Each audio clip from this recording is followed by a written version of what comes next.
कल जो ज़ुबानी पढ़ी थी फिर दोबारा पढ़ी। या अय्युहन्नास, ए कायनात के तमाम इंसानों जो उस वक़्त मौजूद थे या आइंदा पैदा होंगे क़यामत तक के लिए, उअबुदू, तुम इबादत करो, रब्बकुम, अपने रब की, अल्लज़ी खलक़कुम, जिसने तुम्हें पैदा किया, वल्लज़ीना मिन क़ब्लिकुम, और उन लोगों को जो तुमसे पहले गुजर चुके उन्हें भी अल्लाह ताला ने पैदा किया। लअल्लकुम तत्तकून, इबादत करके ही तुम मुत्तकी बन सकते हो, इबादत करके ही तुम अल्लाह के अजाब से बच सकते हो। ये अल्लाह ताला ने एक दावा कायम किया कि तुम सिर्फ़ और सिर्फ अपने रब की इबादत करो, इसलिए कि उसने तुम्हें पाला है, नंबर दो तुम्हें पैदा किया है, तुमसे पहले लोगों को पैदा किया है। अल्लज़ी जअल लकुमुल अर्ज़ फ़िराशा, जिसने तुम्हारे फ़ायदा के लिए ज़मीन को बिछौना बनाया, जिसकी ज़मीन पर रह रहे हो उसकी इबादत करो। वस्समा बिना, और आसमान को छत बनाया। वअंज़ला मिनस्समाइ मा, और आसमान से पानी बरसाया। फ़अख़रज बिही मिनस्समराति रिज़्क़न लकुम, बस उसने इस पानी के ज़रिए फल निकाले तुम्हारे खाने के लिए, मेवे निकाले, गल्लाजात निकाले तुम्हारे खाने के लिए, तुम्हारी रोटी रोज़ी का इंतज़ाम किया। ये अल्लाह करीम इंसान को इंसानी अकल के तहत समझा रहे।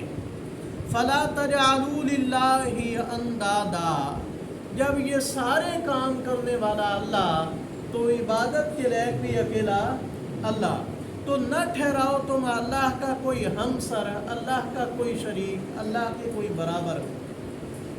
वअंतुम तालमून, हालांकि तुम जानते भी हो कि ये सारे काम करने वाला कौन है, अल्लाह है। एक और बात चल निकलती है आगे, तो शैतान पट्टी पढ़ाता है जी, हम अल्लाह को ज़ाती तौर पर आलिम गैब मानते हैं, जो बुज़ुर्ग है उसको अताई तौर पर मानते हैं नबी को। तो फिर ये हुआ ना, अल्लाह ज़ाती तौर पर अल्लाह है, वो अताई तौर पर अल्लाह है। अल्लाह ज़ाती तौर पर इबादत के लायक है, वो अताई तौर पर इबादत के लायक है, ऐसा है नहीं। तो ये एक खामखा की पट्टियाँ हैं जो शैतान हमें पढ़ाता है और शिर्क पे लगा देता है। वइन कुंतुम फ़ी रैबिम मिम्मा नज़्ज़लना अला अब्दिना, ये वो चैलेंज है जो अल्लाह करीम ने कुरान पाक में 4 मरतबा किया है कि जिन्हें कुरान पाक में के बारे में शक है, मुहम्मद मुस्तफ़ा सल्लल्लाहु अलैहि वसल्लम के नबी होने में शक है।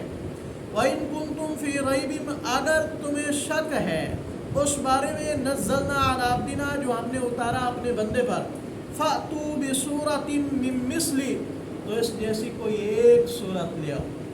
अल्लाह ताला ने हर नबी को उस वक्त के मुताबिक मुआज़ा दिया है कि जिस वक्त किसी चीज़ का तोती बोलता था, हज़रत मूसा अलैहिस्सलाम के दौर में जादूगर सर तोड़ जादू करते थे, उनका तोती बोलता था।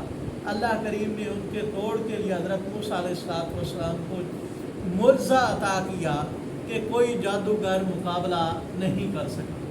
हज़रत ईसा अलैहिस्सलाम के ज़माने में जालिनूस, बकरा, वो बड़े बड़े हकीम नामवर चोटी के वो इलाज किया करते थे। हज़रत ईसा अलैहिस्सलाम को अल्लाह करीम ने ऐसे मुआज़े दिए कि कोई तबीब उनका मुकाबला नहीं कर सकता। आँख ख़राब हो गई है, दवाई के ज़रिए तो ठीक हो सकती है, पैदाइशी ही नज़र नहीं है तो कौन ठीक कर सकता है, कोई नहीं कर सकता। हज़रत ईसा अलैहिस्सलाम हाथ फेरते हैं तो क्या है, उसको आँखें मिल जाती हैं, उसकी बीनाई वापस आ जाती है। एक है कि बीमार आदमी को तो ठीक किया जा सकता है, लेकिन जो फौत हो जाता है उसे कौन ज़िंदा कर सकता है।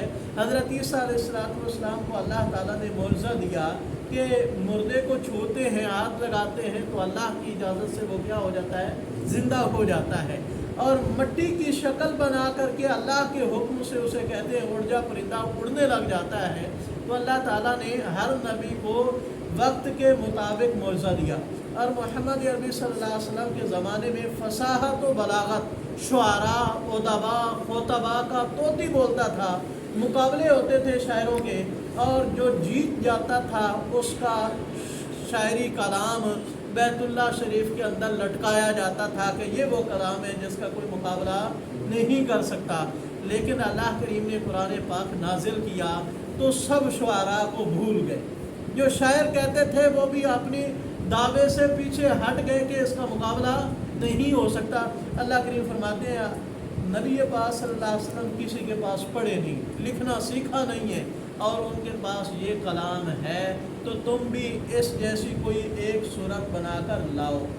اور ہر نبی کا معجزہ تھا جو کئی لوگوں نے دیکھا، کئی لوگوں نے نہیں دیکھا، سنا ہے. لیکن نبی پاک صلی اللہ علیہ وسلم کو قرآن پاک پر جو معجزہ ملا ہے یہ ہر شخص دیکھ سکتا ہے، ہر شخص چھو سکتا ہے، اور قیامت تک کے لیے ہے، وقتی طور پر نہیں ہے، اور وہ اس کا مقابلہ نہ کر سکے. اللہ کریم فرماتے ہیں وَادْعُوا شُهَدَاءَكُم مِّن دُونِ اللَّهِ، اللہ کے علاوہ اپنے مددگار، اپنے گواہوں کو بلا لو، دوسرے شاعروں کو بلا لو، اپنے معبودوں کو بلا لو، اپنے دیوتاؤں کو بلا لو. ان کنتم صادقین، اگر تم سچے ہو کہ واقعتاً یہ اللہ کا کلام نہیں ہے تو دوسروں کو بلا لو. تو یہ مقابلہ نہ ہو سکا. تو ایک تو قرآن پاک کے ذریعے یہ بات معلوم ہوئی، اس کا مقابلہ نہ کر سکتا کہ اللہ کی ذات موجود ہے. دوسری بات یہ سمجھ میں آئی کہ قرآن پاک اللہ کا کلام ہے، بندوں کا کلام نہیں ہے. تیسری بات یہ سمجھ آئی کہ محمد عربی صلی اللہ علیہ وسلم اللہ کے سچے پیغمبر ہیں، تبھی تو ان کے اوپر اللہ کا کلام آیا ہے. اللہ کریم فرماتے ہیں فَإِن لَمْ تَفْعَلُوا، بس اگر تم یہ کام نہیں کر سکتے، وَلَن تَفْعَلُوا، اور ہرگز تم نہیں کر سکتے، فَاتَّقُوا النَّارَ الَّتِي وَقُودُهَا النَّاسُ، تو تم ڈر جاؤ اس آگ سے جس کا ایندھن لوگ ہیں، وَالْحِجَارَةُ، اور پتھر ہیں، اُعِدَّتْ لِلْكَافِرِينَ، جو کافروں کے لیے تیار کی گئی ہے. اللہ کریم ہمیں اس دوزخ سے محفوظ رکھے.